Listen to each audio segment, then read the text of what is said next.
All right, everybody. Thank you so much for being here and participating in this. So we're going to get right into it with the first question, and I'll ask the same question that I asked, the last group when we were talking to presenters, which is, why is culture such a big deal right now? Why do you think it's so important all of a sudden?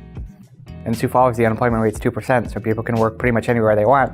And if you want people to work for you, you have to give them a compelling reason to come work for you. And payroll and 401k and health insurance isn't enough anymore. You actually have to make it a fun place to work. Right. Well, to what Matt said, I agree. There's a lot of places to work in Sioux Falls. The unemployment rate's really low.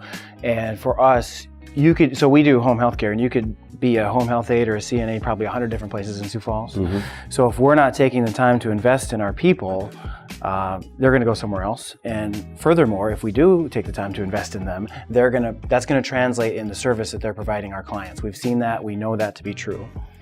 I think too, just because our culture is just evolving so quickly, and we have such very interesting generations. I mean, myself being a Gen Xer, and I work with millennials, and now we're a Gen Z population, and as well as our baby boomers. So there's a lot of different folks with different values, and I think more than ever before. I think it's not going to go away anytime soon, and it's something that everyone needs to be aware of and be on top of. Yeah. Well, I think the culture is all about buy-in.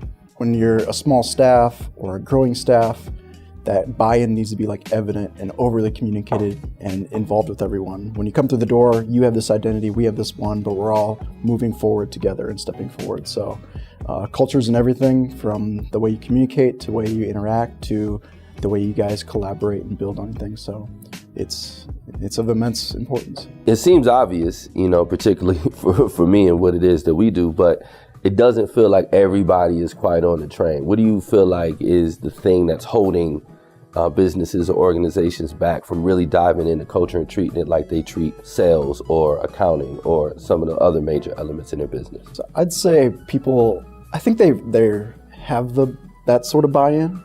But I think they also say they do it, but they kind of do the golf clap from the audience. Mm-hmm. Oh yeah, we're strong in culture. We're strong, we're great. But then there's another way where you step in and you lead and you enact and you really put force and intention behind it. And I think that's where people kind of think they do, but they don't see the next step where it's we get all together and we feel united and that sort of form. So sales and all those other things are very tangible things. They're very measurable. Culture can be a lot of times immeasurable, and it's also based upon values, and you have to build it, and then you have to, as you said, you have to not only you have to work on it, you have to put it into your best practices, you have to make it a part of everything that you do.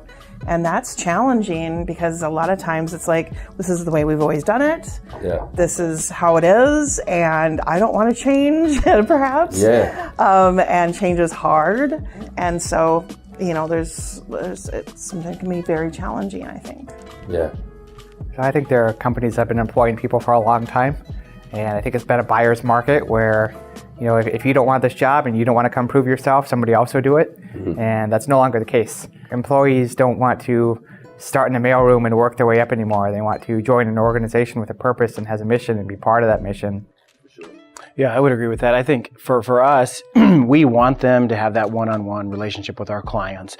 We want them to take an active role in what's going on in our clients' lives.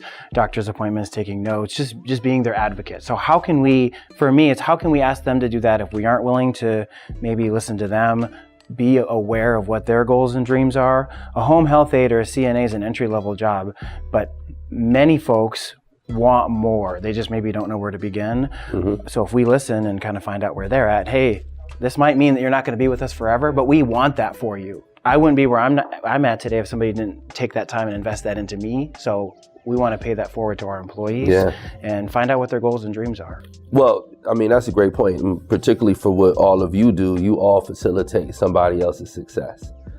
You all work to help other people be successful.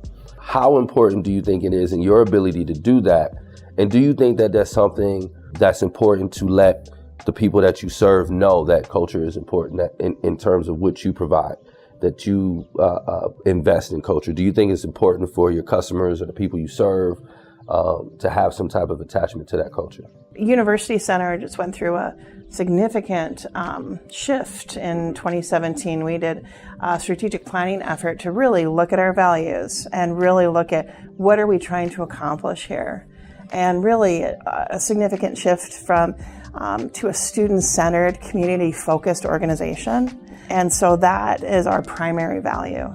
And when we talk together as staff, from admissions to financial aid to advisors to faculty to whoever it is, it's always students are at the center of what we do, and we care for them. We want to get that feedback that we are helping them achieve their goals. So that's very important to us. And if that wasn't clear for me where I was working, and if it didn't matter, it wasn't part of my passion, it would be really hard to do what I do. And I hope, we really try to instill that in our new employees, as well as we're kind of unique where we're educating our new workforce population. So we're really helping students understand that as well, and that they're eventually going to be part of a workforce. So they're learning what their values and their passions are. We're trying to help them identify those things.